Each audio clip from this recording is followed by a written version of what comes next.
ராமநாதபுரத்திலிருந்து தேவிப்பட்டினம் அப்படிங்கிற ஒரு சிறப்பு மிக்க வாய்ந்த ஊரு. அது ஒரு புண்ணியஸ்தலம் அப்படின்னு நம்ம சொல்லலாம். சரி இந்த தேவிப்பட்டினம்னு சொல்லிட்டு ஏன் இந்த இடத்துக்கு பேரு வந்ததுன்னு கேட்டீங்கன்னா, இங்க தேவி அம்மன் அப்படின்னு ஒரு கோயில் இருக்குது. அதனால தான் இந்த இடத்துக்கு தேவிப்பட்டினம் அப்படிங்கிற ஒரு பேரு வந்திருக்குது. இது இங்க என்ன ஒரு விஷயம் முக்கியமான விஷயம்னு பார்த்தீங்கன்னா, இங்க வந்து 9 நவக்கிரகங்கள் கடல் தண்ணிக்குள்ளே இருக்குதுங்க. அதத்தான் போய் நம்ம வழிபடணும். அதாவது 9 நவக்கிரகங்கள சுத்தி வந்து நம்ம பாவங்கள போக்கலாம் அப்படிங்கிற மாரி சொல்லப்படுதுங்க.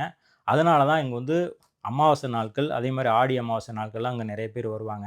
இதுல இன்னொரு விஷயம் வந்து சொல்லப்படுது. என்னன்னு கேட்டீங்கன்னா, ராமர் வந்து இலங்கைக்கு போறதுக்கு முன்னாடி இந்த 9 நவக்கிரகங்களையும் சுத்தி வழிபட்டதாக சொல்லப்படுது. அதனாலேயும் நெறைய பேர் இங்க வந்து சாமி கும்பிட்டு போறாங்க. இதுக்கு அப்புறம் பார்த்தீங்கன்னா, இங்க திதி குடுக்குறதுக்கும் நெறைய பேர் இங்க வருவாங்க. இறந்தவங்களுக்கு திதி குடுக்குறதுக்கு நெறைய பேர் இங்க வருவாங்க. அந்த மாரி திதிய குடுத்துட்டு, அதாவது உள்ள போய் இந்த நவக்கிரகங்கள சுத்தி வந்துட்டோம்னா, அவங்களுக்கு மோட்சம் கிடைக்கும் அப்படிங்கிற மாரி சொல்லப்படுது. இப்ப நீங்க பார்த்துட்டு இருக்கிறது இந்த இடம் தாங்க. இந்த இடத்துல வந்து அப்படியே சுத்தி வரணும். இதுல வந்து 9 நவக்கிரகங்கள் இருக்கு. அப்படி சுத்தி வந்துட்டு, அப்படியே அந்த சைடு நம்ம போகணும். போனோம்னா, அவங்க ஐயர் குடுக்குற பிண்டத்த வந்து அங்க தான் போய் கரைக்கணும். கரைச்சுட்டு மீண்டும் வந்து இந்த வழியா அப்படியே நேரா வரணும். ஆனா பார்க்கறதுக்கு வந்து கடல் வந்து ரொம்ப அழகா இருக்குங்க. அமைதியா இருக்கும்.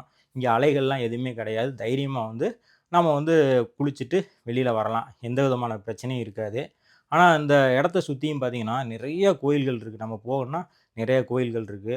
அந்த கோயில்ல போய் நம்ம சாமி கும்பிட்டு வரலாம். அதுக்கப்புறம் பார்த்தீங்கன்னா, இந்த சைட்ல கப்பல்கள நிறைய நிறுத்தி வச்சிருப்பாங்க. ஏன்னா, கடந்த காலங்கள்ல இது வந்து ஒரு துறைமுகமாவும் செயல்பட்டதா சொல்லப்படுது. மன்னர் காலங்கள்லாம். அது வந்து இப்பவும் பார்த்தீங்கன்னா, அந்த இடம் வந்து மீன்பிடி துறைமுகம் அந்த இடத்துல இருக்குதுங்க. அவ்வளோ பெரிய இடங்க இது பார்க்கறக்கு. பார்க்கறக்கு ரொம்ப புண்ணிய ஸ்தலமா இருந்தாலும் கூட, ரொம்ப வந்து அழகா இருக்கும் அப்படின்னு நம்ம சொல்லலாம். இப்ப இந்த இடத்துலருந்து நம்ம வழிபட்டுட்டு வெளியில வரணும். வெளியில வந்துட்டோம்னா, அப்படியே போக போக நிறையா சின்ன சின்ன கோயில்கள்லாம் இருக்கும். அங்க நம்ம சாமி கும்பிடுறதுனா கும்பிடலாம். கும்பிட்டு அப்படியே பின்னாடி போனோம்னா, ஒரு தெப்பக்குளம் ஒண்ணு இருக்குதுங்க.